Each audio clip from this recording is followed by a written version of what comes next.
Tom के सामने एक अजीबोगरीब मिस्ट्री थी। एक आदमी जो एक सूटकेस में फंसा हुआ था। जब भी उसे दर्द होता उसके मुंह से गोल्ड कॉइन्स गिरने लगते। टॉम ने जल्दी से कॉइन्स उठाए और गौर से देखा कि कहीं ये नकली तो नहीं। आदमी ने कहा, सब कुछ असली है। जब तक मुझे दर्द होगा मैं गोल्ड कॉइन्स उगलता रहूंगा। टॉम को यकीन नहीं हुआ। आदमी ने कहा, तुम चाहो तो बाद में दोबारा ट्राई कर सकते हो। अगर तुम मेरी मदद करोगे तो ये कॉइन्स तुम्हारे होंगे। टॉम इस अजीबोगरीब स्थिति में कुछ समझ नहीं पाया, इसलिए उसने सूटकेस बंद किया और उसे अपने कमरे में घसीट लाया। अगले दिन सुबह टॉम उन कॉइन्स को लेकर एक पॉन शॉप पहुंचा। वहां के मालिक ने बताया कि ये गोल्ड कॉइन्स न सिर्फ शुद्ध सोने के हैं, बल्कि इनकी हिस्ट्री भी बहुत पुरानी है। जब टॉम के रूममेट्स को इस बारे में पता चला तो उसकी आंखें खुशी से चमक उठी। उसने टॉम को जल्दी से वापस ले चलने को कहा ताकि वो खुद इसे देख सके। लेकिन जब वे वहां पहुंचे तो टॉम की गर्लफ्रेंड घबराई हुई बाहर भागती मिली। उसने बताया कि वो कुछ लेने आई थी और उसे सूटकेस में आदमी मिला, जिसे देखकर वो डर गई। उसे लगा कि टॉम ने कोई गलत काम किया है और उसे छिपाने की कोशिश कर रहा है। फिर तीनों कमरे में गए और सूटकेस खोला।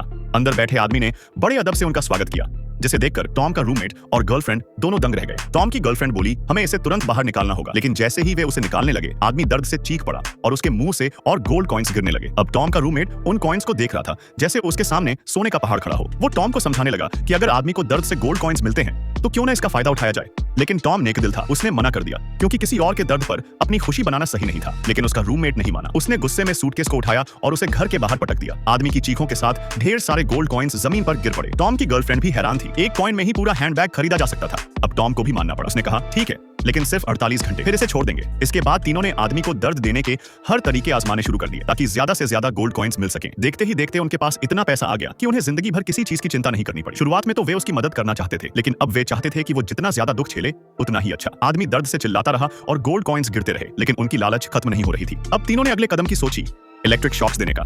उन्होंने आदमी को और भी ज्यादा दर्द देने का फैसला कर लिया।